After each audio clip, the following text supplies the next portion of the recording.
If you've ever noticed how your relationships end up in the same place, even when you try to do things differently, like keeping people at arm's length, constantly overthinking, or fearing that your partner doesn't love you anymore, or feel like you always have to pretend to not care even when you do, then we might be able to find some answers to that today. Welcome back to the It Girl Playbook. Today we will be discovering your attachment style and as a result, gain the awareness to navigate it. The attachment theory was first introduced by two psychologists who explained how our early relationships with our parents or our primary caregivers in childhood growing up shapes how we connect with others in our adulthood. These early dynamics create patterns in how we trust, how we communicate, and how we handle conflicts in relationships, whether it's with romantic partners, friends, family, or even with ourselves. When we can recognize our attachment style and the patterns in which we behave, the more you understand it, the more power you have to navigate it. And so with that said, let's do a quick quiz to find out what your attachment style is. Feel free to skip it if you already know yours. Scenario 1. Your partner or your friend, they don't text you back for hours. What is your reaction?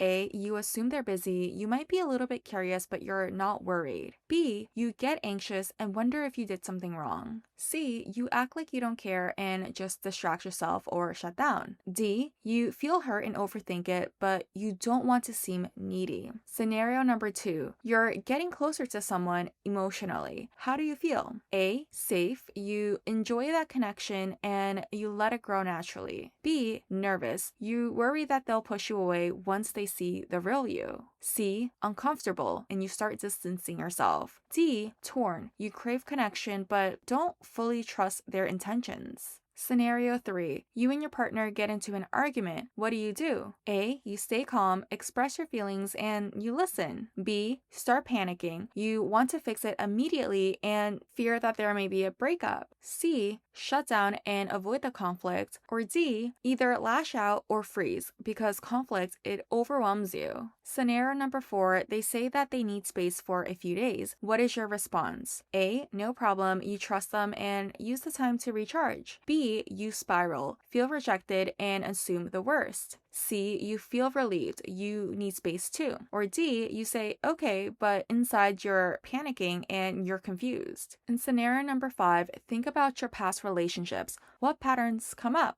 A. Mostly healthy with lessons learned along the way. B. You've always cared more than they did. C. You often wanted more space or you got bored. Or D. They've always felt intense, confusing, or full of mixed signals. Once you've tallied your answers, let's decode them. If you got mostly A's, you have a secure attachment. You're emotionally balanced, open to connection, and you're comfortable with both intimacy as well as independence. If you got mostly B's, you have an anxious attachment. You crave closeness and may overthink in relationships. You give a lot, sometimes too much, often rooted in a fear of abandonment. If you got mostly C's, then you have an avoidant attachment, or also known as a dismissive attachment style. You value your independence and might struggle with emotional closeness. Vulnerability, it feels uncomfortable. It can even feel threatening because you feel like it compromises your independence.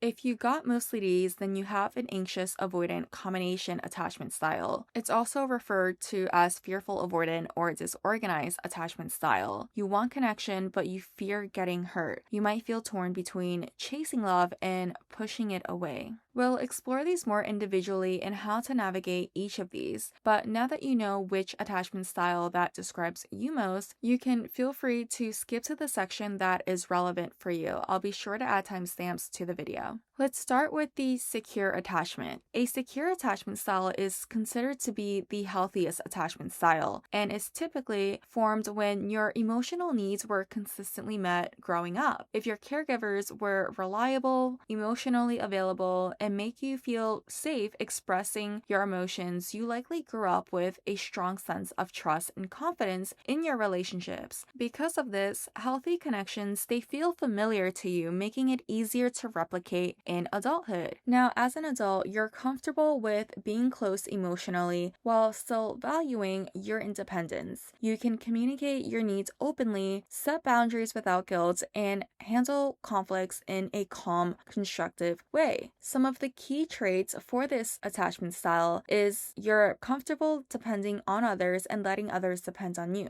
You don't fear abandonment or feel the need to cling in relationships. You express your emotions and needs without shame or guilt. And you can manage disagreements without assuming it means the relationship is ending. Having a secure attachment style, it doesn't mean that everything is perfect and you're now immune to the normal relationship struggles and challenges. It just means that you have a solid foundation to navigate challenges in a healthy way. You're able to stay emotionally balanced, communicate clearly, and resolve conflict without spiraling. Your stability can feel like an anchor for those you care about, and especially those with different attachment styles. However, it's important to remember that healthy relationships require mutual effort, right? Be supportive, but avoid stepping into the role of a quote-unquote fixer, especially with someone who doesn't want or isn't ready for change. If your partner has a different attachment style, with someone anxious, your consistent reassurance can help them feel safe. With someone avoidant, giving them space can help build trust. And with someone that is anxious and avoidant, patience is key, but time will work in your favor. Your calm and reliable presence may help them feel safe enough to feel close. Navigating relationships with these different attachment styles may feel more natural for you, as you can easily provide them the support that they need while also recognizing when a relationship crosses into unhealthy territory and walk away when the relationship becomes toxic. Next, we have the anxious attachment. An anxious attachment style, it often forms when caregivers were inconsistent growing up. Your emotional needs were sometimes met, sometimes ignored, and that unpredictability taught you to crave closeness, but also left you fearing abandonment and constantly questioning where you stand in the relationship. If you relate to this, you likely find yourself overanalyzing every text, needing frequent reassurance, or feeling panicked at the slightest conflict or distance. It's not that you're needy, it's just that your nervous system is always on alert for signs of rejection. Some of the common traits for this attachment style is that you tend to overthink your relationships and worry about being abandoned. You need frequent reassurance to feel safe and to feel loved. You may prioritize your partner's needs over your own to avoid any type of conflict. And emotional distance or silence can feel incredibly overwhelming. Your ability to connect deeply is a huge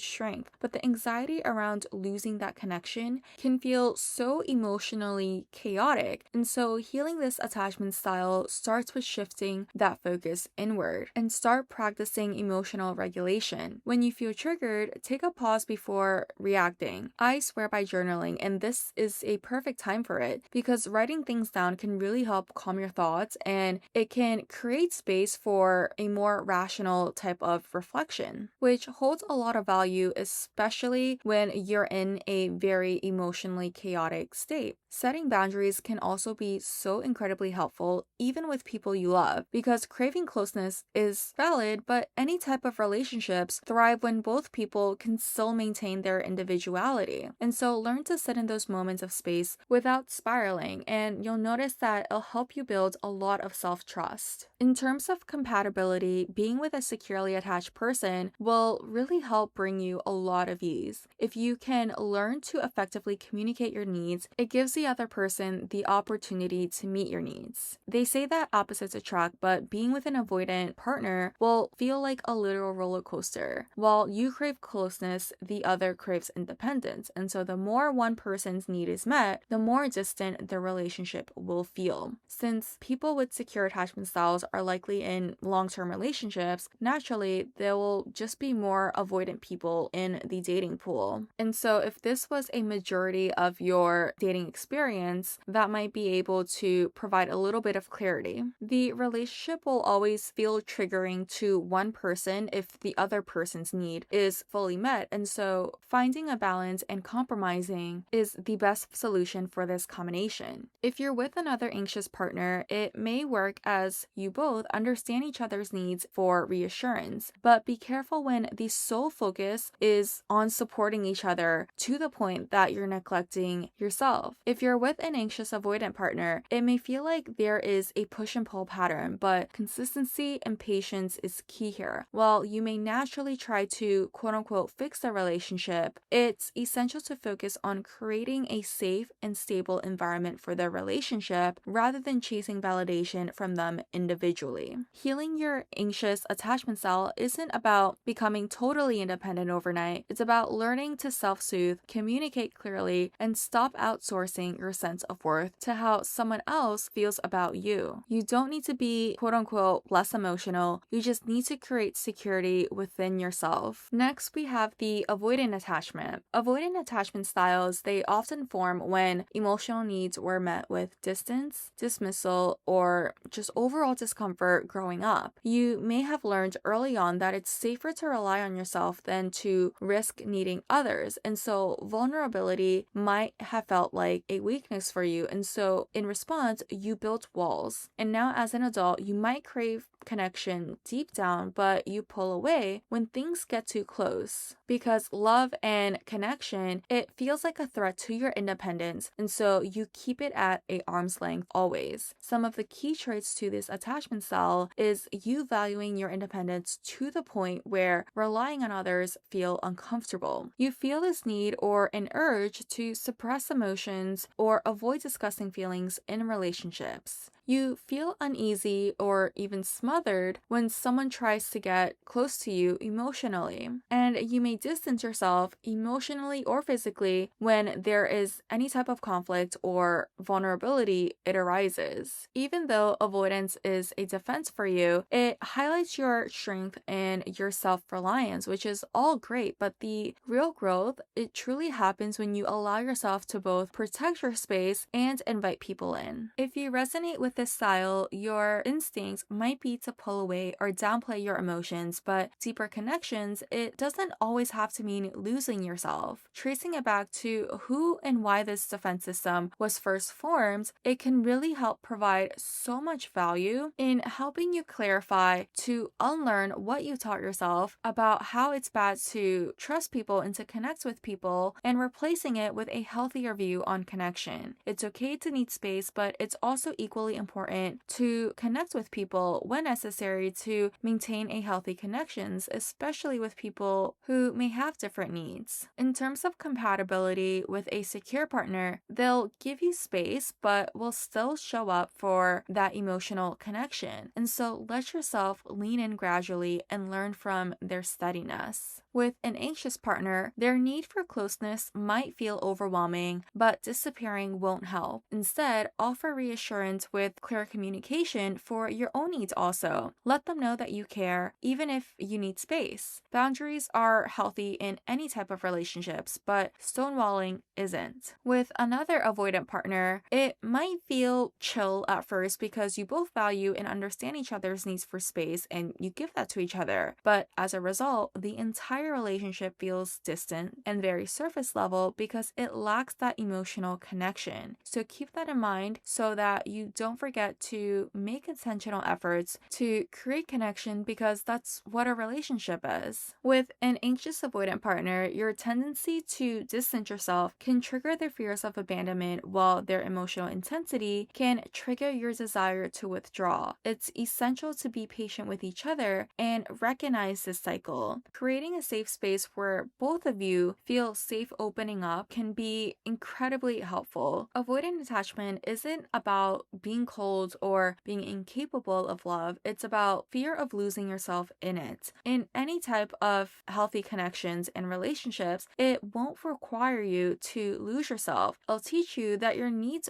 won't be met with distance. It won't be met with dismissal or the discomfort that you grew up with. And so it'll teach you that you can still be your individual self and you can still be independent, but you won't need to. You can rely on people and you can connect with them. And the last attachment style is the combination of anxious and avoidant, or fearful avoidant. A fearful avoidant attachment style is often the result of inconsistent caregiving, or you went through a very traumatic experience. You crave closeness, but at the same time, you are also afraid of it because past experiences have taught you that getting too close can lead to pain, rejection, or a deep emotional loss. And this creates an emotional tug of war where you crave intimacy, but you also fear being vulnerable. And so you push people away even though you crave connection. And this inner conflict can make relationships feel so chaotic, unpredictable, and emotionally draining. Some of the key characteristics for this attachment style is your desire for intimacy, but you find it hard to fully trust others. You feel torn between pulling people close and pushing them away. You might have more intense emotional reactions, especially during a conflict, and you fear rejection or abandonment, but you also struggle with opening up. Because of this attachment style, your relationships, it can feel confusing and challenging, but it also provides a unique opportunity for growth because recognizing your push and pull patterns and understanding where they come from can hold so much value. This was my attachment style, and so for me, I realized that I really struggled with viewing my needs as a burden, and my lack of communication for those needs led me to become passive aggressive sometimes. You might fear abandonment, worry you're not good enough for your partner or friends, or you feel like you can't prioritize your own needs. Whichever your reason is, understanding the root of your fears and the reasons can really help create that space for change. Remember, relationships can support you and it's supposed to, but they're not meant to fix any insecurities and they're not meant to define your entire worth. Anxious types generally view others positively and themselves negatively. Avoidants tend to view others more negatively and themselves more positively, but fearful avoidants, you often hold negative beliefs on both yourself and others, and that's exactly why closeness can feel so confusing. You want it, but deep down, you're not sure if it's safe or if you're even worthy of it. And so the biggest turning point for you will be learning to feel safe in connection. And in terms of compatibility, with a secure partner, their steadiness might feel unfamiliar at first, especially when you've gotten so used to feeling so emotionally on edge and so confused. But with a secure partner, they will offer the safety and emotional consistency that you crave. And so lean into their steadiness even when it feels uncomfortable, and allow yourself to trust that stability instead of always bracing for rejection. With an avoidant partner, their distance might feel like abandonment, which can trigger you to cling on even harder, causing them to push further away. And so practice grounding yourself in these moments so that you can express your needs calmly and can also give them the space if they need it without taking it personally. With another anxious partner, it can feel intense. You both crave closeness, but you also both carry deep fears of rejection. You can create a cycle of emotional intensity and a cycle where you constantly need reassurance from each other, and without boundaries, this can quickly become very overwhelming. So be mindful of this and don't focus on each other so much so that in the process you lose yourself. With another fearful avoidant partner, this dynamic can really mirror your own push and pull pattern, and so it may feel familiar, but it will also feel very deeply unstable. One moment you're close and the next you're shut out, but no one can understand you guys more than each other, so take advantage of that and work on breaking the cycle by calling out the patterns when you see them. As the name suggests, a fearful avoidant avoids connection due to their fear of connection, even if they crave it. The best thing that I did for myself, and I hope that you can do for yourself as well, is to take the time to identify that fear, because you cannot unlearn and improve what you do not know. If you didn't resonate with a secure attachment style, that's okay. Most people don't. Only about 50% of people are secure, 20% are anxious, 25% are avoidant, and the remaining 5% fall into the combination. And so if you're struggling, please know that you're not alone. There's also no such thing as a quote-unquote bad attachment attachment style. Of course, we can acknowledge if we weren't the best friend or the best partner in the past because of our attachment style, but I think it's also important to note that the attachment style we developed through our upbringing and experiences growing up was what we thought was the best way to cope and manage with the circumstances that we had. And so we developed the attachment style that we thought would protect us best. The goal now is to recognize your patterns and work towards those healthier, more balanced connections with yourself and others. Yes, it may not excuse certain actions and behaviors in the past, but rather than living in guilt and living in blame and in shame for the rest of your life and continuing this pattern and hurting yourself and those you care about and other people that may come into your life, take the time to understand and start your journey towards a secure attachment style. You can't undo the past, but you can break the pattern. And so no matter where you start, secure attachment is possible because they are not set in stone. Learning more about it is a great start, which you've already done by spending your time to watch this video. And so the next step is just putting it into practice. Learning my attachment style has been so incredibly helpful for my own self-improvement journey, and I hope that this episode can do the same for you. That's it for today. Feel free to join the It Girl newsletter for episode recaps, updates, and to help decide on what we can explore next. I just figured out how to read all of the messages that you guys have left me, and I'm so